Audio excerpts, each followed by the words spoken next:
this, let's bring in Johnny Boykins, a political strategist and co-host of the Irrelevantly Relevant podcast, and Ed Tyll, he's a nationally syndicated radio talk show host.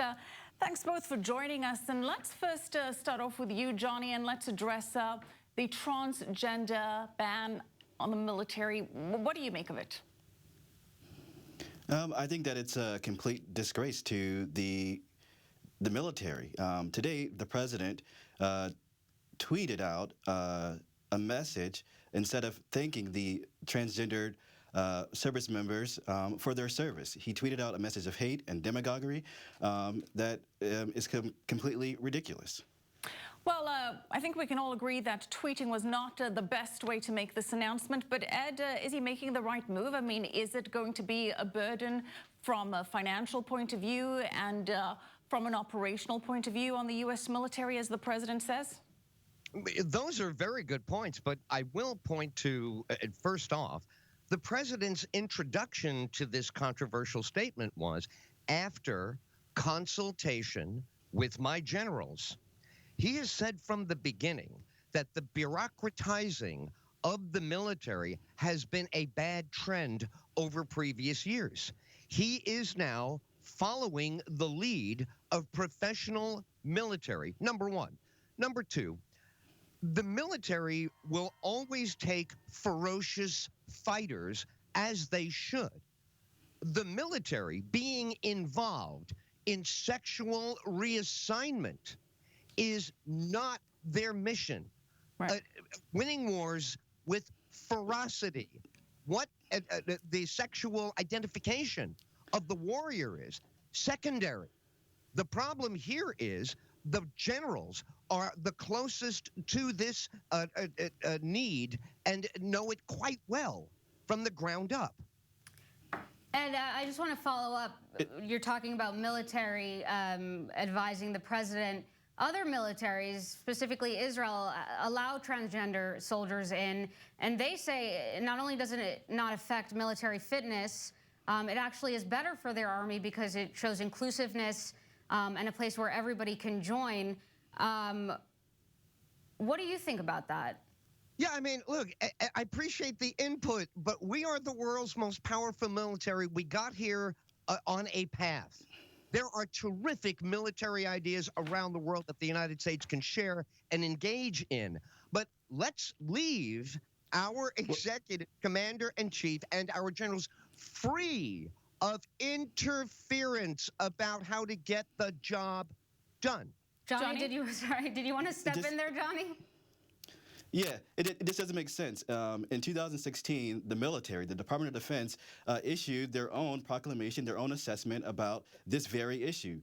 The president, the former president, Barack Obama, had this issue studied for an entire year. So the fact that the President Trump is now saying that that he spoke to his military leaders. The military leaders have already spoken about this issue, and they said the complete opposite of what the president suggested in his tweets today. That there would not be any this unity in the military. There would not be anything. Well, Johnny, to Shayna's point, other countries do have transgenders in the military, but most of those countries, including the UK and Belgium, make sure that the person is fully transitioned. In Belgium, they need to have that new gender for at least 18 months, and then they register as per that gender. Now, one of the issues is that the U.S. military, if you arrive in between your transition period, U.S. taxpayers are essentially paying for that surgery. Do you understand why some could have an objection to that? Right. Well, I mean, at the same time, it is also being reported that the U.S. military spends $85 million on Viagra medication for service members. So we're talking about a very small group of individual service members and sexual reassignment surgeries. And that seems kind of beside the point that these people are already in our military. They're already serving honorably. And it makes no sense that we shouldn't treat all service members equally.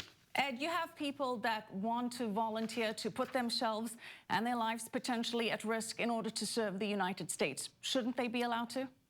Yeah, that's really not good enough. You know, who wants and who wants more and who wants the most, and I'm the most sincere, is not really the business of the military. The military has objective standards. Well, They have, over the years, yielded to this chorus of, don't leave me out. There's got to be a way I can. No, it isn't about leaving you out. It is about. this is absolutely ridiculous. Couldn't you say, Ed, 1 second, just to be fair, couldn't you say, Johnny and Ed, I want to, just give me a second. To be fair. My pacifist who finds it ridiculous. 1 second, Ed. I'm tired, man. America's tired of it. What we want is an army that wins. End of story, period, done. Ed, to your point, wouldn't you say that your people, I would say to the same people in the Army that are saying, I'm uncomfortable with somebody being transgender, wouldn't you say that they're sort of giving in to them? It's the same answer. It's not about comfort. What kind of words are these? Comfort. So if it's not about comfort, then why are we taking the transgender people out of the Army?